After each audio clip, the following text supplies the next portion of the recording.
सुनो, मैं तुमसे नींद की बात करने नहीं आया, मैं तुमसे जागरण की बात करने आया हूँ। क्योंकि नींद केवल शरीर की घटना नहीं है, नींद चेतना का द्वार है। और जिस दिन तुमने नींद को समझ लिया, उस दिन तुमने मृत्यु को भी समझ लिया। तुम पूछते हो, जब शरीर सोता है तब आत्मा कहाँ होती है? यह प्रश्न भोला नहीं है, यह प्रश्न बहुत प्राचीन है। यह वही प्रश्न है जो बुद्ध के मन में उठा, जो उपनिषदों में गूंजा, जो हर उस मनुष्य के भीतर उठता है जो सच में जागना चाहता है। सबसे पहले एक भ्रम तोड़ दूं, आत्मा कहीं जाती नहीं, क्योंकि जो जाता है वह स्थायी नहीं, और जो स्थायी नहीं वह आत्मा नहीं। आत्मा स्थान की कैदी नहीं है, आत्मा काल की दासी नहीं है, आत्मा है। लेकिन तुम यह प्रश्न क्यों पूछते हो? क्योंकि तुम सोचते हो मैं शरीर हूं, मैं मन हूं, और जब शरीर सो जाता है तो तुम डरते हो। मैं कहाँ गया? समझो इसे बहुत गहराई से। नींद में शरीर सोता है, स्वप्न में मन चलता है, और गहरी नींद में मन भी सो जाता है। लेकिन फिर भी कुछ है जो जागता रहता है। उसी को ऋषियों ने आत्मा कहा। यदि वह जागता न रहता तो सुबह तुम कैसे कहते मैं गहरी नींद में था? किसने देखा उस नींद को? सोचो, यदि तुम पूरी तरह गायब हो जाते तो याद कैसे रहती कि नींद सुखद थी? याद साक्षी से आती है, और साक्षी कभी नहीं सोता। अब एक दृष्टांत सुनो। एक आदमी रात को गहरी नींद में था, कमरे में दिया जल रहा था। सुबह उसने कहा मैंने कुछ नहीं देखा, लेकिन दिया पूरी रात जलता रहा।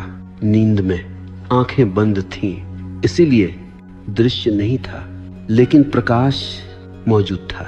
आत्मा वही प्रकाश है, शरीर आंखें हैं, मन दृश्य है।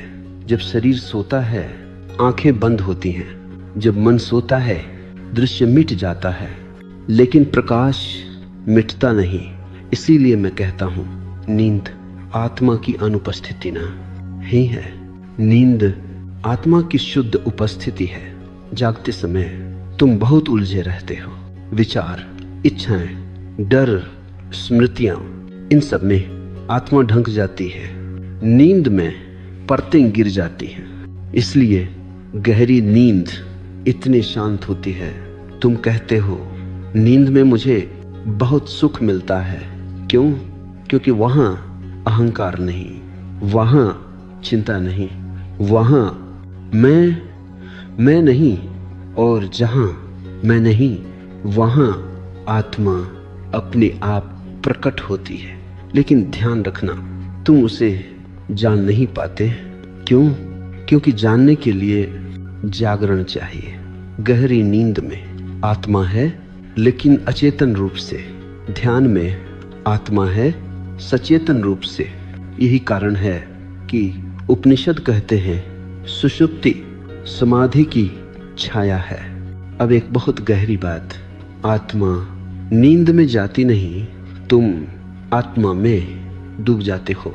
दिन भर तुम बाहर रहते हो, रात को तुम भीतर लौट आते हो। लेकिन बेहोशी में ध्यान का अर्थ है उसी भीतर लौटना, लेकिन होश के साथ। अब तुम पूछ सकते हो, तो क्या नींद में आत्मा मुक्त होती है? हाँ और नहीं। मुक्त होती है बंधन से, लेकिन जागरूक नहीं होती। यह वैसा ही है जैसे कोई सोते हुए स्वर्ग पहुंच जाए। स्वर्ग वहां है, लेकिन वह उसे देख नहीं सकता, इसलिए सुबह उठते ही फिर वही संसार। यदि तुम उसी स्थिति को जागते हुए जी सको तो तुम जीवन में ही मुक्त हो जाओगे। अब मैं तुम्हें धीरे धीरे इस रहस्य की गहराई में ले चलूंगा। स्वप्न क्या है, गहरी नींद क्या है, साक्षी कौन है। लेकिन आज के लिए बस इतना समझ लो, जब शरीर सोता है आत्मा कहीं नहीं जाती। आत्मा पहली बार अकेली रह जाती है, और उसी एकांत में वह शुद्ध होती है। सुनो, अब हम उस क्षेत्र में प्रवेश कर रहे हैं जहां विज्ञान ठिठक जाता है और रहस्य बोलने लगता है, क्योंकि स्वप्न न तो पूरी तरह झूठ है, न ही पूरे सत्य। वे पुल हैं। जब शरीर सो जाता है, मन जागता है, और जब मन जागता है तो वह चित्र बनाता है।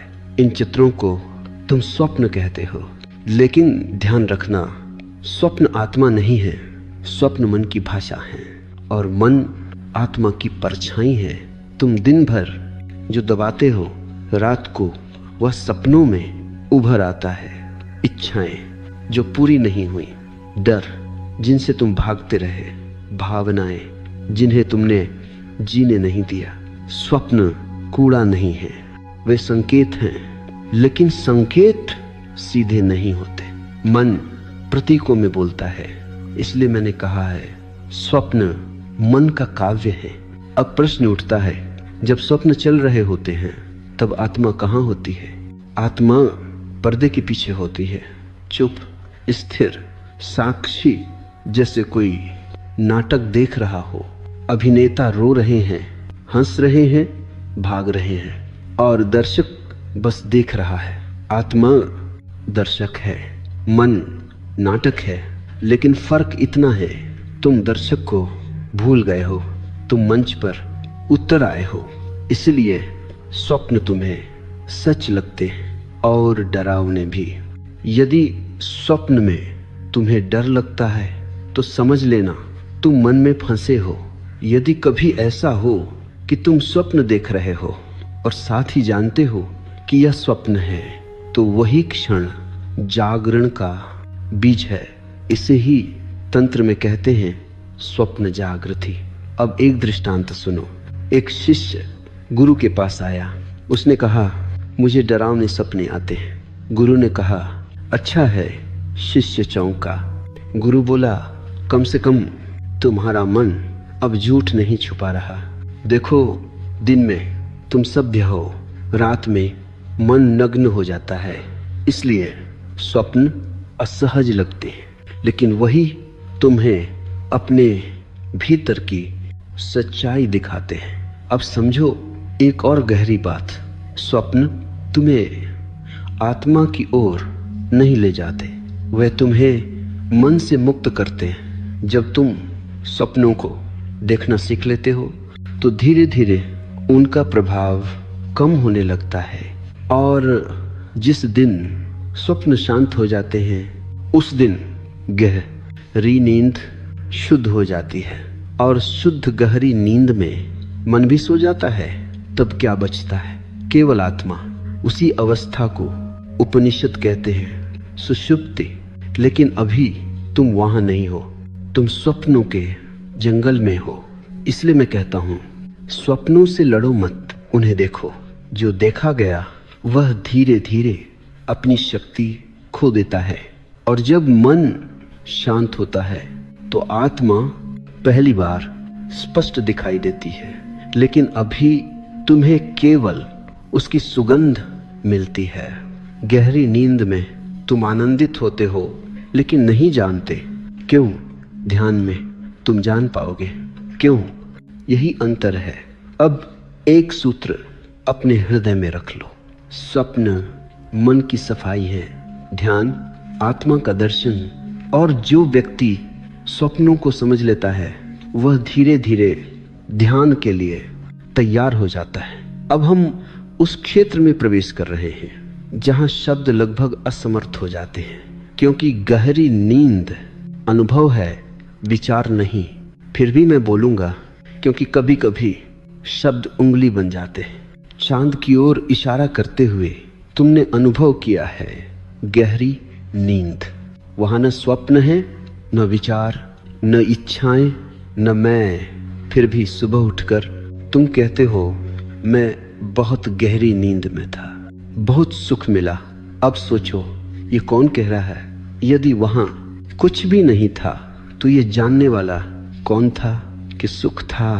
यही प्रश्न ऋषियों को हजारों वर्ष पहले हिला गया था। गहरी नींद में मन पूरी तरह विश्राम करता है। मन ही वह है जो प्रश्न करता है, तर्क करता है, विचार रचता है। जब मन नहीं तो ज्ञान भी नहीं, लेकिन फिर भी अनुभूति है। इस अनुभूति को उपनिषद कहते हैं आनंद। लेकिन ध्यान रखना, यह आनंद तुम्हारा नहीं है। तुम उसमें डूबे हुए हो, जैसे नदी में पत्थर डूबा हो। वह ठंडा है लेकिन जानता नहीं कि वह ठंडा है। गहरी नींद में तुम आनंद में हो लेकिन बेहोशी में। इसलिए सुबह कुछ बचता नहीं, सिर्फ स्मृति। अच्छी नींद आई। अब एक बहुत सूक्ष्म बात सुनो। सुषुप्ति में आत्मा पूरी तरह उपस्थित है लेकिन साक्षी नहीं बना है। आत्मा प्रकाश है, मन आईना है। गहरी नींद में आईना हटा दिया गया है, प्रकाश है लेकिन प्रतिबिंब नहीं।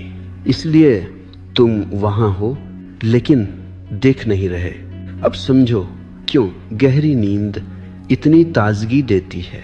क्योंकि पहली बार दिन भर के झूठे बोझ गिर जाते हैं। नाम, पहचान, पद, भूमिकाएं सब मिट जाता है और जो बचता है वह तुम्हारा मूल स्वरूप है।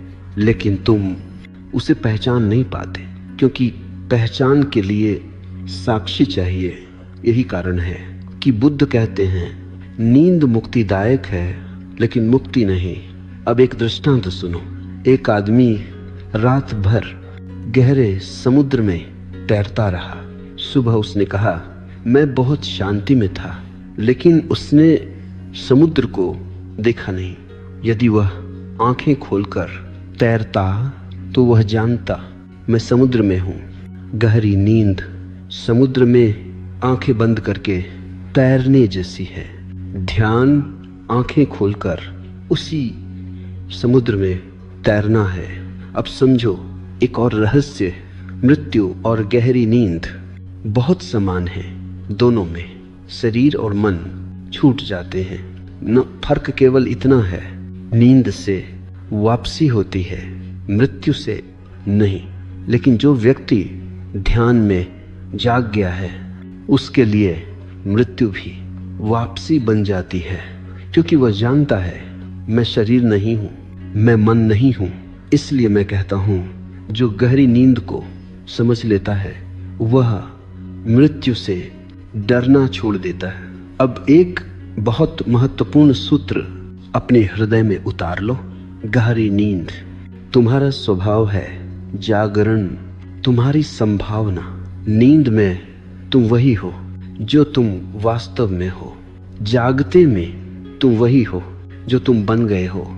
और ध्यान का अर्थ है दोनों का मिलन, जहां तुम गहरी नींद की शांति भी रखो और जागरण की रोशनी भी। उसी को योग कहता है, योग निद्रा से आगे। अब मैं तुम्हें धीरे धीरे उस दिशा में ले चलूंगा जहां नींद ध्यान बन जाती है। अब बहुत ध्यान से सुनो, क्योंकि अब मैं उस केंद्र की बात करने जा रहा हूं जो तुम्हारे जीवन का सबसे बड़ा रहस्य है। तुम उसे खोजते रहे हो बाहर, ग्रंथों में, गुरुओं में, देवताओं में, लेकिन वह हमेशा तुम्हारे भीतर था। मैं उससे साक्षी कहता हूं। उपनिषद उसे आत्मा कहते हैं, बुद्ध उसे चेतना कहते हैं, तंत्र उसे स्मरण कहता है। नाम बदलते हैं, अनुभव एक है। अब समझो तुम तीन अवस्थाओं को जानते हो, जागरण, स्वप्न, सुषुप्ति, गहरी नींद। लेकिन एक चौथी भी है जो इन तीनों को देखती है, उसे तुरिया कहा गया है। जागते समय तुम कहते हो मैं जाग रहा हूं, स्वप्न में तुम कहते हो मैं सपना देख रहा हूं, गहरी नींद के बाद तुम कहते हो मैं गहरी नींद में था। अब मैं पूछता हूं ये मैं कौन है जो तीनों को जानता है? यह मैं न तो शरीर है, क्योंकि शरीर नींद में जड़ हो जाता है। यह मैं मन भी नहीं, क्योंकि मन स्वप्न में बदल जाता है और सुषुप्ति में गायब हो जाता है। तो फिर यह मैं कौन है? यही साक्षी है। साक्षी का अर्थ है जो देखता है लेकिन करता नहीं, जो जानता है लेकिन हस्तक्षेप नहीं करता। साक्षी न तो सोचता है न निर्णय करता है, न इच्छाएं बनाता है, वह बस है। इसलिए मैं कहता हूं, साक्षी कभी नहीं सोता। शरीर थकता है, मन उलझता है, लेकिन साक्षी थकान को देखता है। जब तुम कहते हो आज बहुत थक गया हूं, तो ध्यान देना, थकान देखी जा रही है, देखने वाला थका नहीं है। रात को जब शरीर सो जाता है, मन सपने रचता है या गहरी नींद में गिर जाता है, साक्षी बस देखता रहता है। लेकिन समस्या ये है, तुमने देखने वाले से पहचान तोड़ दी है। तुम देखे जाने वाले से चिपक गए हो। तुम कहते हो मैं दुखी हूं, लेकिन यदि तुम दुख को देख पा रहे हो तो तुम दुख नहीं हो। यही सूत्र है। जो देखा जा सकता है वह तुम नहीं हो। शरीर दिखता है, मन दिखता है, विचार दिखते हैं, भावनाएं दिखती हैं। जो नहीं दिखता, जो सिर्फ देख रहा है, वही तुम हो। अब एक दृष्टांत सुनो। एक आदमी रात को आईने के सामने मोमबत्ती लेकर खड़ा था। मोमबत्ती की रोशनी में उसने अपना चेहरा देखा, लेकिन वह भूल गया कि मोमबत्ती भी दिखाई दे रही है। आईना मन है, चेहरा विचार है, मोमबत्ती साक्षी है। तुम आईने और चेहरे में उलझ गए हो, मोमबत्ती को भूल गए हो। साक्षी को याद करने की जरूरत नहीं, उसे पहचाने जाने की जरूरत है।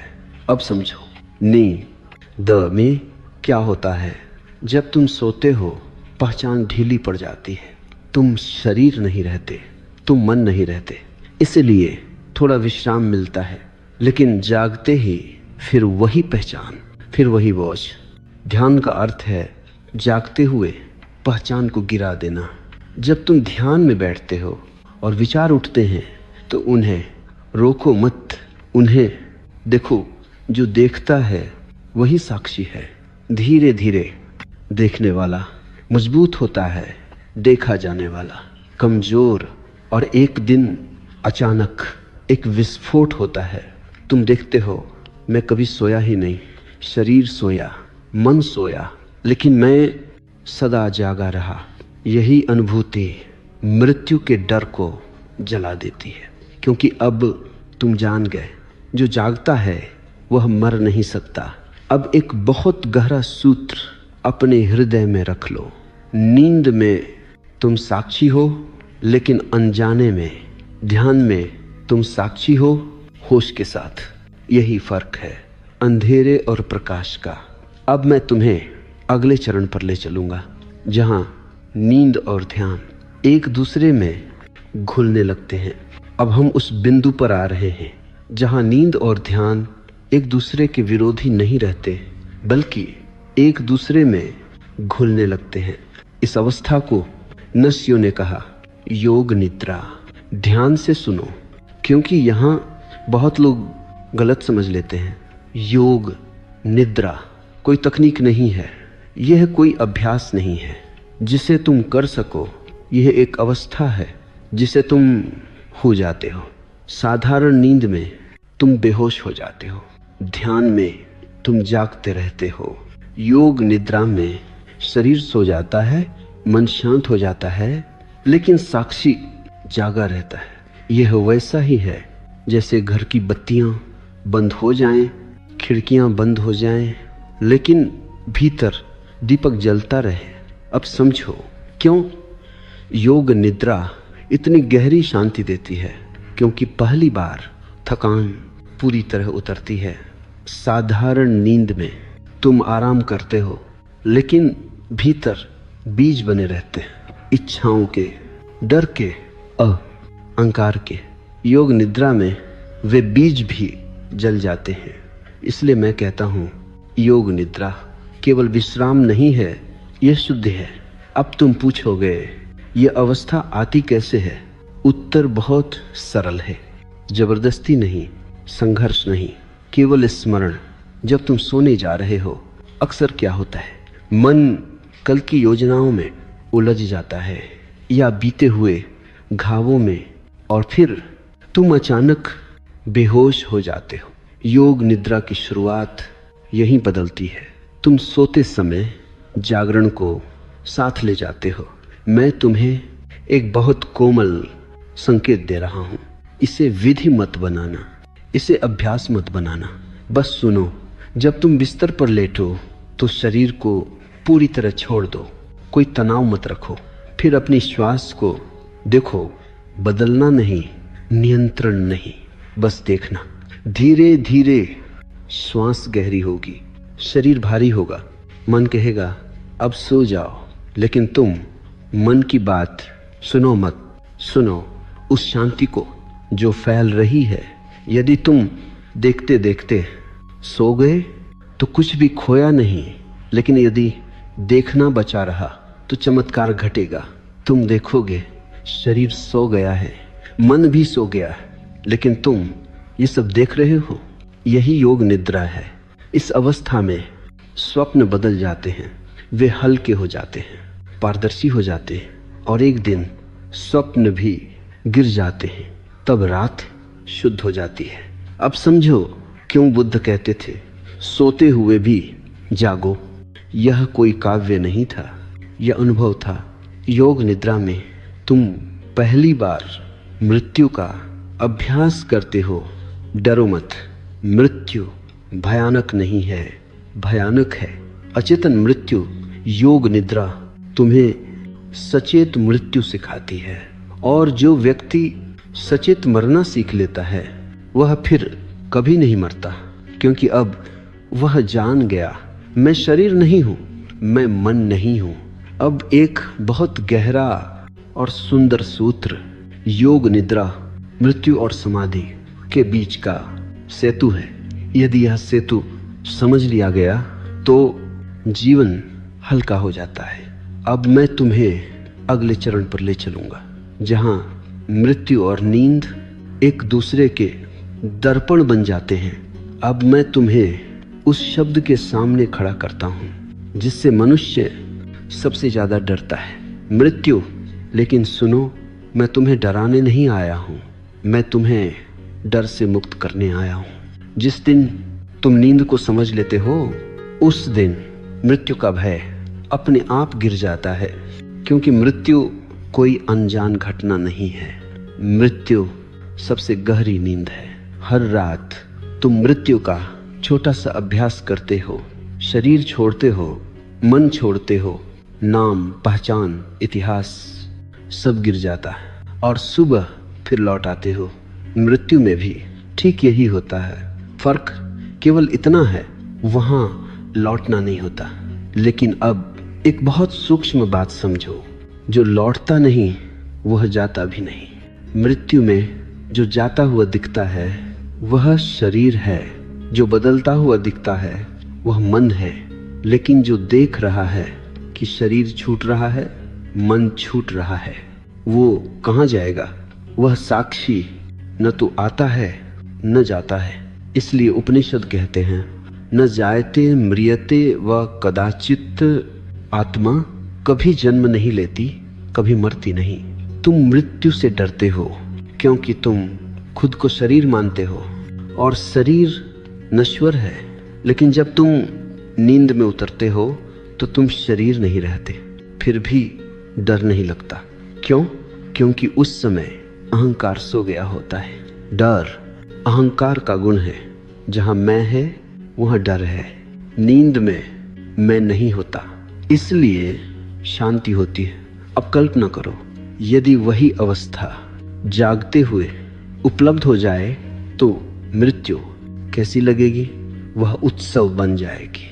बुद्ध की मृत्यु को महापरिनिर्वाण कहा गया। महामृत्यु नहीं, महाविलय नहीं, महान विश्राम। क्योंकि बुद्ध मर नहीं रहे थे, वे बस शरीर छोड़ रहे थे, जैसे पुराना वस्त्र उतारते हैं। अब एक दृष्टांत सुनो। एक आदमी हर रात डरता था सोने से, उसे लगता कहीं मर न जाऊं। एक दिन उसने ध्यान सीखा, धीरे धीरे वह साक्षी बन गया। एक रात सोते हुए उसने देखा शरीर सो गया है, लेकिन मैं जाग रहा हूं। उस दिन के बाद मृत्यु का डर सदा के लिए समाप्त हो गया। समझो इस रहस्य को। जो नींद में जाग गया वह मृत्यु में भी जागा रहेगा। इसलिए योग निद्रा इतनी महत्वपूर्ण है। ये केवल विश्राम नहीं, यह मृत्यु शिक्षा है। अब एक और गहरी बात, मृत्यु में जो पीड़ा होती है वह मृत्यु की नहीं होती, वह पकड़ छोड़ने की पीड़ा होती है। जो व्यक्ति जीवन भर पकड़ता रहा वह मरते समय संघर्ष करता है, और जो व्यक्ति ध्यान में छोड़ना सीख गया वह मुस्कुराते हुए विदा होता है। नींद तुम्हें छोड़ना सिखाती है।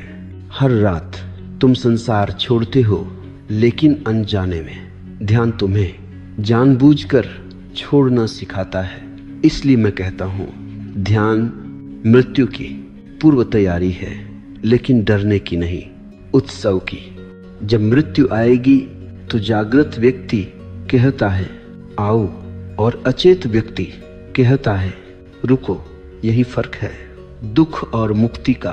अब एक अंतिम सूत्र इस भाग के लिए। नींद शरीर को सिखाती है कैसे मरना है, ध्यान आत्मा को सिखाता है कैसे अमर होना है। अब मैं तुम्हें अगले चरण में ले चलूंगा, जहां सपने भी साधना बन जाते हैं। अब हम उस क्षेत्र में प्रवेश कर रहे हैं जहां नींद केवल विश्राम नहीं रहती और स्वप्न केवल भ्रम नहीं रहते। यहाँ स्वप्न द्वार बन जाते हैं। ध्यान से सुनो, क्योंकि यहाँ मन बहुत चालाक है और चेतना बहुत कोमल। साधारण मनुष्य स्वप्नों का शिकार होता है, जागते में वह परिस्थितियों का शिकार होता है। स्वप्न में वह मन का शिकार होता है, लेकिन जागृत मनुष्य स्वप्नों का उपयोग करता है। तुम पूछोगे स्वप्न का उपयोग? हाँ, स्वप्न भी चेतना के प्रयोगशाला हैं। जब तुम दिन में साक्षी बनने लगते हो तो उसका प्रभाव रात में भी उतरता है। तब एक दिन अचानक ऐसा होता है, तुम स्वप्न में हो और तुम्हें पता है कि यह स्वप्न है। यही है स्वप्न जागृति या लूसिड ड्रीमिंग। लेकिन इसे तकनीक मत समझना, यह ध्यान की छाया है। स्वप्न में जाग जाना बहुत बड़ी घटना है, क्योंकि पहली बार तुम देख लेते हो जो इतना वास्तविक लग रहा था वह वास्तविक नहीं है, और उसी क्षण एक गहरी समझ भीतर उतरती है। यदि स्वप्न इतना वास्तविक लग सकता है और फिर भी झूठा है, तो क्या जागृत जीवन भी एक बड़ा स्वप्न नहीं? यहीं से माया का बोध शुरू होता है। एक दृष्टांत सुनो। एक शिष्य स्वप्न में भाग रहा था, कोई उसे मारने आ रहा था। अचानक उसे याद आया यह स्वप्न है। जैसे ही यह स्मरण आया, डर गिर गया। वह मुड़ा और देखने लगा। स्वप्न पिघल गया। डर कहाँ गया? डर अचेतन से आता है, जागरूकता आते ही डर टिक नहीं सकता। यही बात जीवन पर भी लागू होती है। अब समझो स्वप्न साधना का गूढ़ अर्थ। यह स्वप्न बदलने की कला नहीं है, यह देखने की कला है। कुछ लोग कहते हैं स्वप्न में जो चाहो बना सकते हो, यह अहंकार है। सच्ची साधना में तुम स्वप्न नहीं बदलते, तुम बदल जाते हो। तुम स्वप्न में भी साक्षी रहते हो। अब एक बहुत गहरी बात, स्वप्न में जाग जाना इस बात का संकेत है कि चेतना अब शरीर और मन से बंधी नहीं रही। जब ये घटता है तो नींद की गुणवत्ता पूरी तरह बदल जाती है। डरावने स्वप्न कम हो जाते हैं, हिंसा पिघलने लगती है, मन स्वच्छ होने लगता है। और फिर एक और चमत्कार घटता है। कभी कभी स्वप्न में स्वप्न टूट जाता है और शुद्ध सन्नाटा रह जाता है। वहां न दृश्य है, न कहानी, न तुम, न कोई और, बस होना। यही है सुषुप्ति की झलक, लेकिन चेतना के साथ। इसलिए तंत्र कहता है स्वप्न समाधि की सीढ़ी है। लेकिन याद रखना, तुम्हें स्वप्न पर काम नहीं करना है, तुम्हें जागरण पर काम करना है। दिन में जितना अधिक साक्षी भाव, रात में उतना अधिक जागरण। यदि दिन भर तुम भूल जाते हो खुद को, तो रात में तुम स्वप्नों में खो जाओगे। यदि दिन भर तुम स्मरण में रहते हो, तो रात में स्मरण अपने आप उतर आता है। अब एक छोटा सा संकेत, दिन में बार बार अपने आप से पूछो, क्या मैं जाग रहा हूं? यह प्रश्न यांत्रिक मत बनाना, सिर्फ स्मरण के लिए। धीरे धीरे यह प्रश्न रात में भी उठने लगेगा और एक दिन स्वप्न में तुम पूछोगे, क्या यह स्वप्न है? और वही प्रश्न तुम्हें जगा देगा। याद रखो, जो स्वप्न में जाग गया वो संसार में भी अंधा नहीं रह सकता, क्योंकि अब तुमने देख लिया है।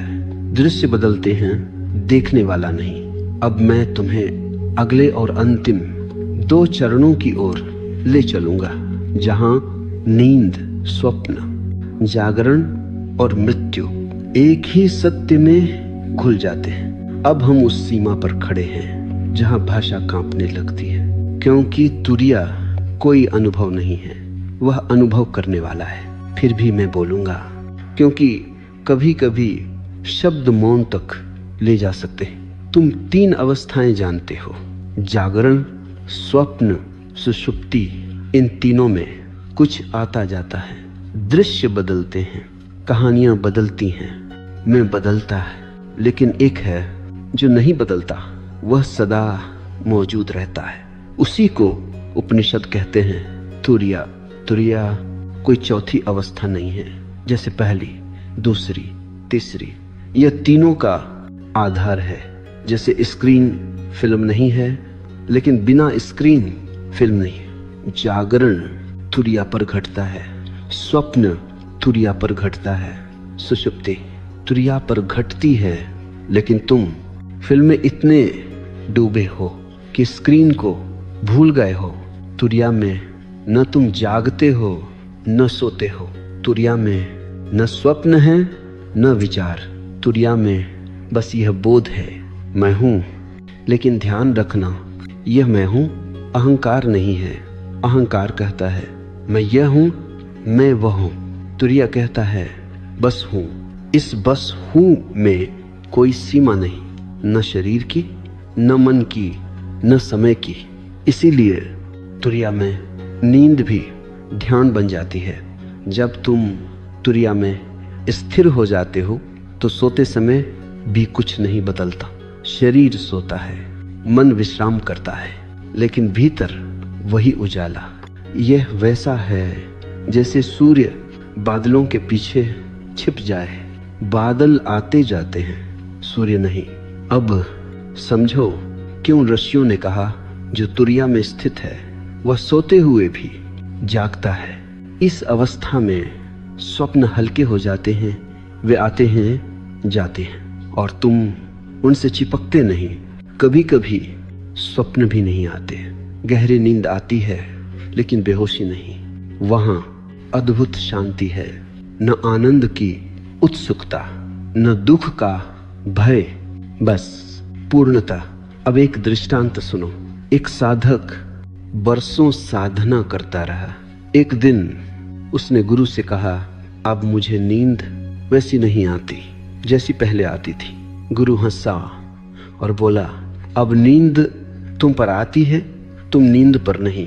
समझे? पहले नींद तुम्हें डुबो देती थी, अब तुम नींद को देखते हो। यही तुरिया है। अब एक बहुत सूक्ष्म और सुंदर बात, तुरिया में आत्मा कहीं नहीं होती, आत्मा हर जगह होती है। इसलिए प्रश्न, जब शरीर सोता है आत्मा कहाँ होती है, धीरे धीरे गलत लगने लगता है, क्योंकि अब तुम जानते हो आत्मा कभी शरीर में बंद नहीं थी, शरीर आत्मा में था। और जब शरीर सोता है तो आत्मा बस और स्पष्ट हो जाती है। अब तुम समझने लगते हो, नींद दुश्मन नहीं, नींद मित्र है। यह तुम्हें रोज रोज तुरिया की झलक देती है, लेकिन तुम होश के बिना उसे खो देते हो। अब मैं तुम्हें अगले चरण में ले चलूंगा, जहां यह झलक स्थायी होने लगती है, जहां तुरिया जीवन का स्वभाव बन जाता है। अब हम उस सीमा में प्रवेश कर रहे हैं जहां साधना समाप्त होती है और जीवन शुरू होता है, क्योंकि तुरिया कोई विशेष अनुभव नहीं है जिसे तुम कभी कभी छुओ। तुरिया जीने की शैली है। अब ध्यान से सुनो, यहाँ बहुत लोग गलत मोड़ ले लेते हैं। वे सोचते हैं अब मैं अलग हो गया हूँ, अब मैं साधारण मनुष्य नहीं रहा। यही अहंकार अंतिम बार चाल चलता है। जागृत नींद का अर्थ असाधारण होना नहीं है। जागृत नींद का अर्थ है पूरी तरह साधारण होना। खाना खाते हुए जानना कि खा रहे हो, चलते हुए जानना कि चल रहे हो, सोते हुए जानना कि सो रहे हो। अब तुम्हारे जीवन में कुछ भी नया नहीं जुड़ता, सिर्फ होश जुड़ता है। और ये होश दिन और रात दोनों में समान रहता है। पहले क्या था, दिन में तुम जागते थे लेकिन भीतर सोए रहते थे। रात में तुम सोते थे और भीतर पूरी तरह गुम हो जाते थे। अब क्या है, दिन में तुम करते हो लेकिन जुड़े नहीं रहते।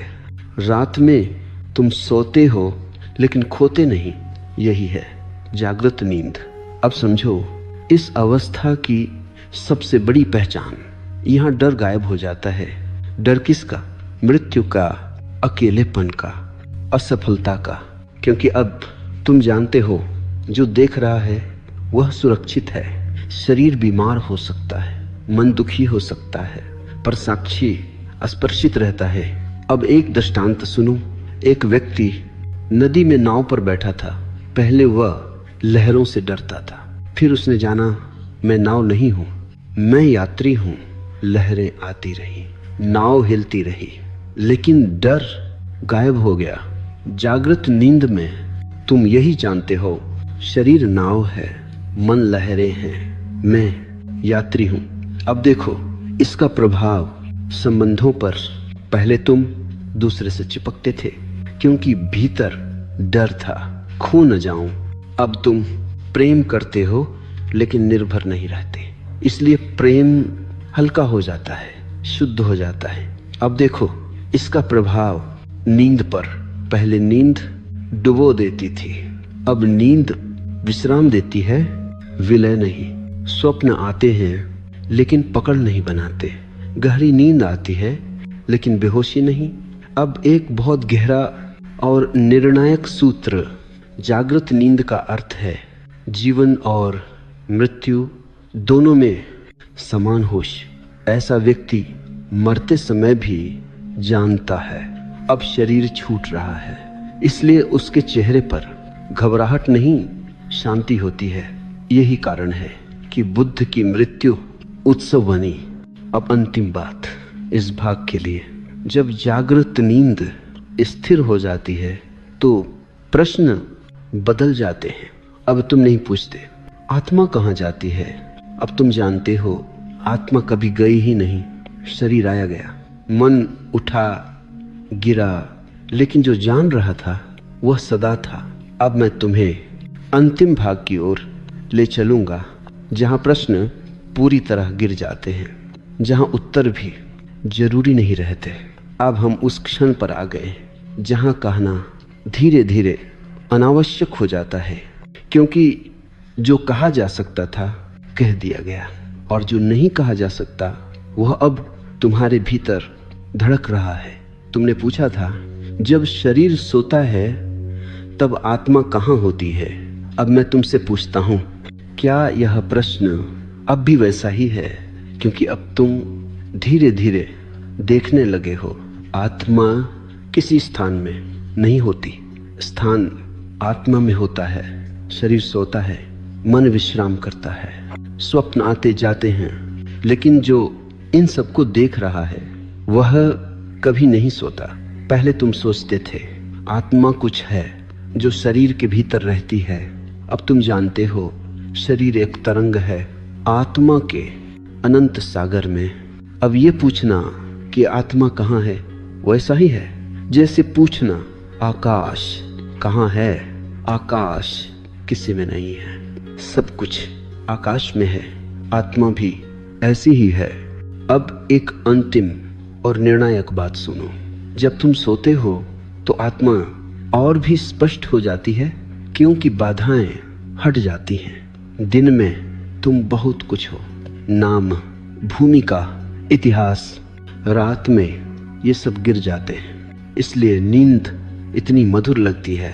यह घर लौटने जैसा है, लेकिन तुम घर लौटते हो बेहोशी में। ध्यान का अर्थ है उसी घर में होश के साथ प्रवेश करना, और जब ये घटता है तो जीवन बदलता नहीं, देखने वाला बदल जाता है। अब न नींद डरावनी है, न मृत्यु, क्योंकि अब तुम जान गए हो जो सोता है वह मैं नहीं, जो जागता है वह मैं हूँ। और यह जागरण दिन और रात दोनों में एक सा रहता है। अब कोई प्रयास नहीं, कोई साधन नहीं, कोई लक्ष्य नहीं, सिर्फ सरल होना, साधारण होना। खाना खाओ और जानो कि खा रहे हो, सो और जानो कि सो रहे हो, जागो और जानो कि जाग रहे हो, बस इतना। और यदि ये जानना बना रहता है तो फिर कोई भी अवस्था अंधकार नहीं रहती। नींद ध्यान बन जाती है, ध्यान जीवन बन जाता है, जीवन उत्सव बन जाता है।